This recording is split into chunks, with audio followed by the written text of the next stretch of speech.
Hey everybody, welcome back to Voices of Calm, the holiday edition. I'm Andrea Emmes, coming to you from California, and this is very exciting because we are going to come to our conclusion in Charles Dickens' A Christmas Carol together. So thank you for joining us for these last 9 sessions, and a very Christmas Eve to you. Now, before we begin, I'd like to thank Dennis Daly and Kimberly Wetherell for helping put together the scripts for us so that we could bring this production to you. And also, let me introduce our cast. We have 3 narrators. We have Kristen Rendel in New York, Charlie Albers in New York, and Sarah Colton in Florida. Now, playing Scrooge is Phil Thron from New Jersey.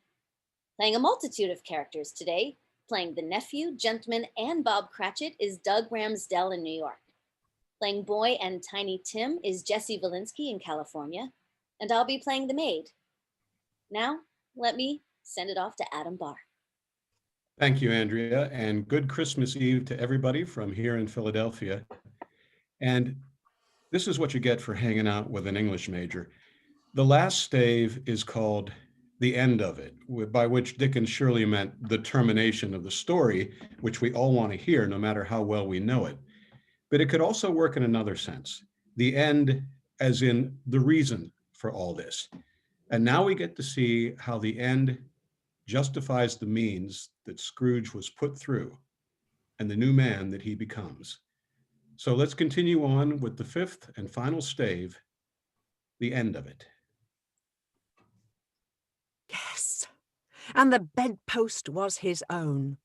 The bed was his own. The room was his own. Best and happiest of all, the time before him was his own, to make amends in. Scrooge scrambled out of bed. I will live in the past, the present, and the future. The spirits of all 3 shall strive within me. O Jacob Marley, heaven and the Christmas time be praised for this. I say it on my knees, old Jacob, on my knees.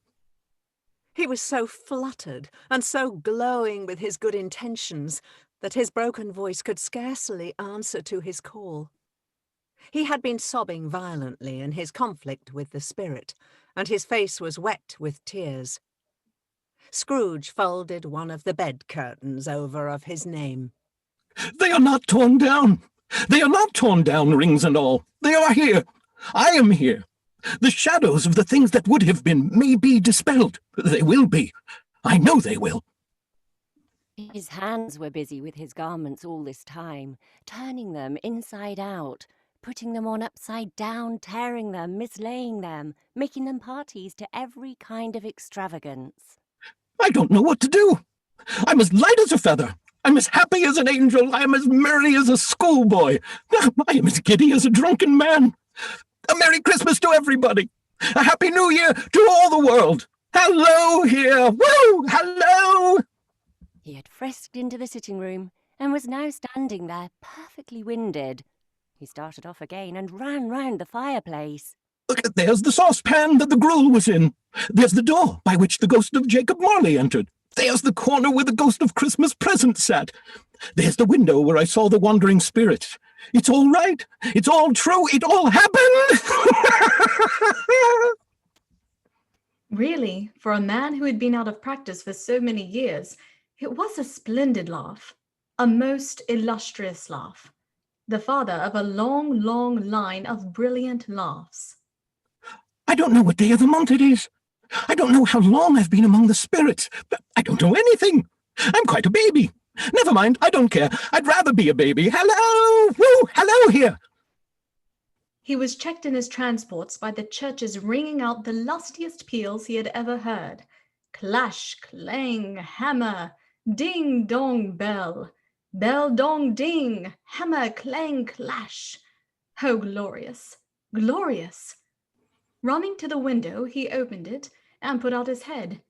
No fog, no mist. Clear, bright, jovial, stirring, cold, cold, piping for the blood to dance to. Golden sunlight, heavenly sky, sweet fresh air, merry bells. Oh, glorious, glorious! Scrooge called downward to a boy in Sunday clothes, who perhaps had loitered in to look about him. What's today? Eh? What's today, my fine fellow. Today? Why, Christmas Day! It's Christmas Day. I haven't missed it. The spirits have done it all in one night. They can do anything they like. Of course they can. Of course they can. Hello, my fine fellow. Hello? Do you know the poulterers in the next street but one, at the corner? I should hope I did. Oh, an intelligent boy, a remarkable boy. Do you know whether they've sold the prize turkey that was hanging up there? Not the little prize turkey, the big one. What? The one as big as me? What a delightful boy. It's a pleasure to talk to him. Yes, my buck. It's hanging there now. Is it? Go and buy it. Walker! No, I am in earnest.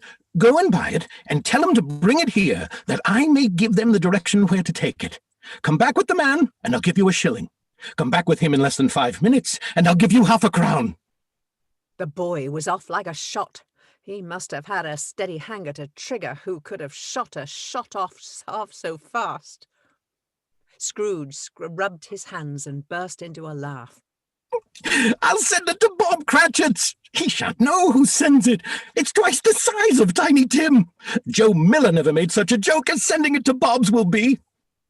The hand in which he wrote the address was not a steady one, but write it he did somehow, and went downstairs to open the street door, ready for the coming of the poulterer's man. As he stood there, waiting his arrival, the knocker caught his eye. I shall love it as long as I live. I scarcely ever looked at it before. What an honest expression it has in its face. It's a wonderful knocker. But here's the turkey. Hello. Woo. How are you? Merry Christmas. It was a turkey. He never could have stood upon his legs, that bird. He would have snapped them off short in a minute, like sticks of sealing wax. Why, it's impossible to carry that to Camden Town. You must have a cab.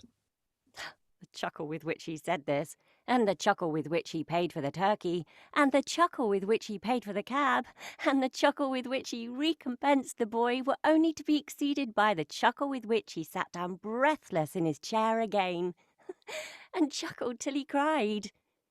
Shaving was not an easy task, for his hand continued to shake very much. And shaving requires attention, even when you don't dance while you're at it. But if he had cut the head of his nose off, he would have to put a piece of sticking plaster over it and been quite satisfied. He dressed himself all in his best, and at last got out into the streets. The people were by this time pouring forth, as he had seen them with the ghost of Christmas present, and walking with his hands behind him, Scrooge regarded everyone with a delighted smile.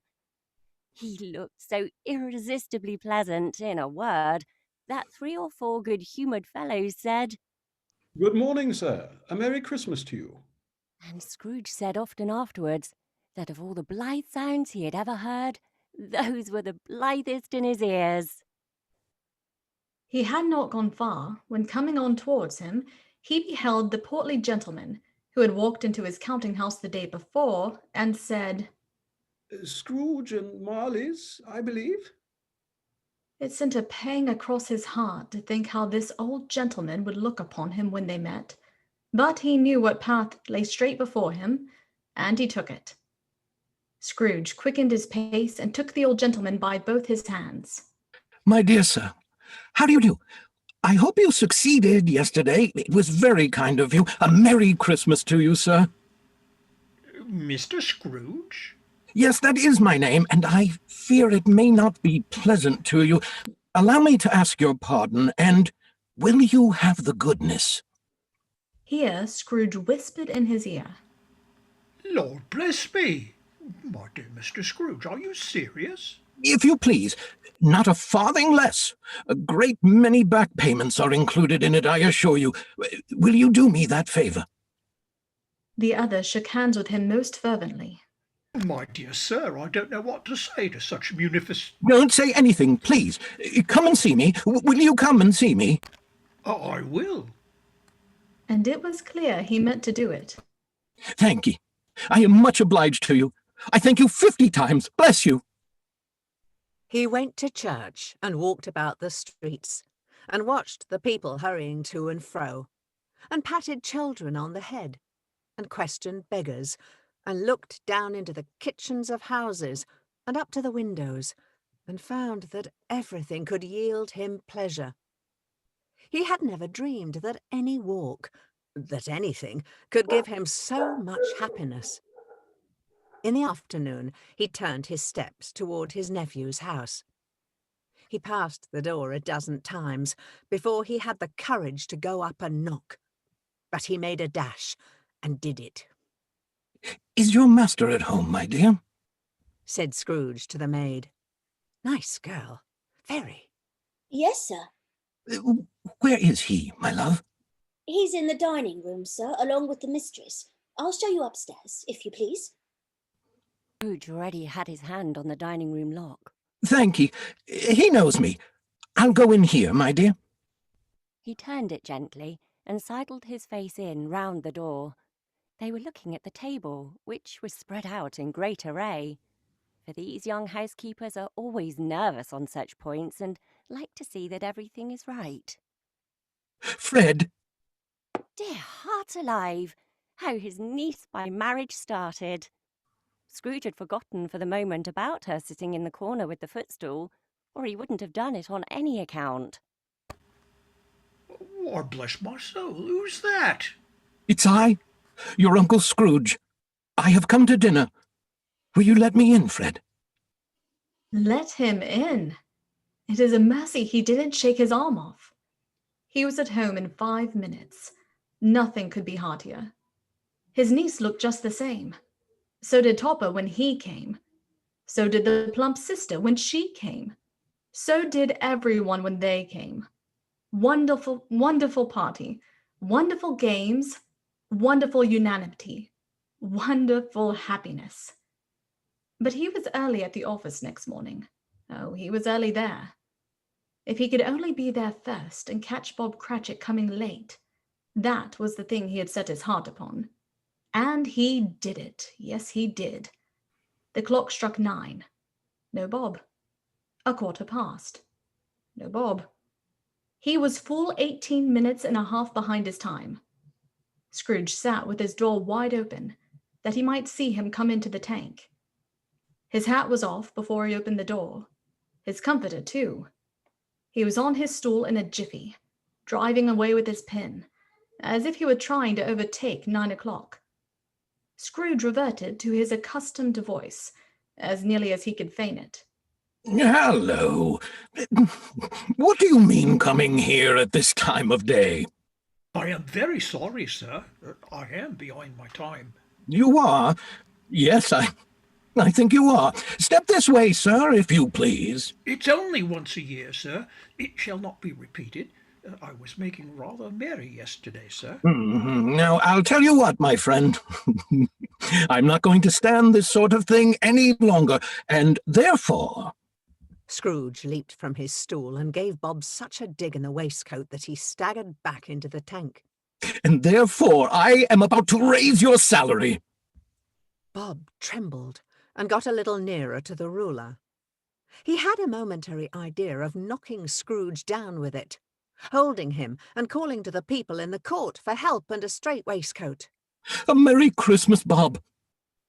Scrooge's earnestness could not be mistaken as he clapped Bob on the back. A merrier Christmas, Bob, my good fellow, than I have given you for many a year.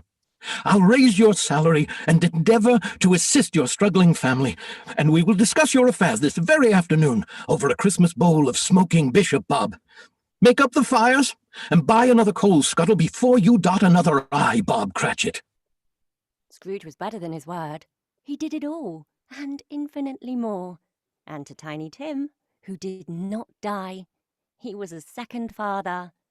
He became as good a friend, as good a master, and as good a man as the good old city knew, or any other good old city, town, or borough in the good old world. Some people laughed to see the alteration in him, but he let them laugh, and little heeded them, for he was wise enough to know that nothing ever happened on this globe for good, at which some people did not have their fill of laughter in the outset. And knowing that such as these would be blind anyway, he thought it quite as well that they should wrinkle up their eyes in grins, as have the malady in less attractive forms. His own heart laughed, and that was quite enough for him. He had no further intercourse with spirits, but lived upon the total abstinence principle ever afterwards, and it was always said of him that he knew how to keep Christmas well, if any man alive possessed the knowledge. May that truly be said of all of us, and all of us. And so, as Tiny Tim observed, God bless us, everyone. Never gets old, does it? And it is old. 177 years ago, Dickens first published this story in 1843. And the author was a brother actor. In 1849, he began performing this publicly in response to public demand and did it 128 times until his death in 1870. We started all this as Voices of Calm's gift to you. But all of us involved at Voices of Calm want to thank you, the audience, for your gift to us in listening and giving us the opportunity to perform. And that's what it's all about, these kinds of gifts going back and forth. So however you celebrate this holiday season, I hope we've enhanced it a bit. You have done so for us. As 2021 begins with greater hope for the world to come out of the pandemic and emerge with more energy, and by God, I hope, togetherness.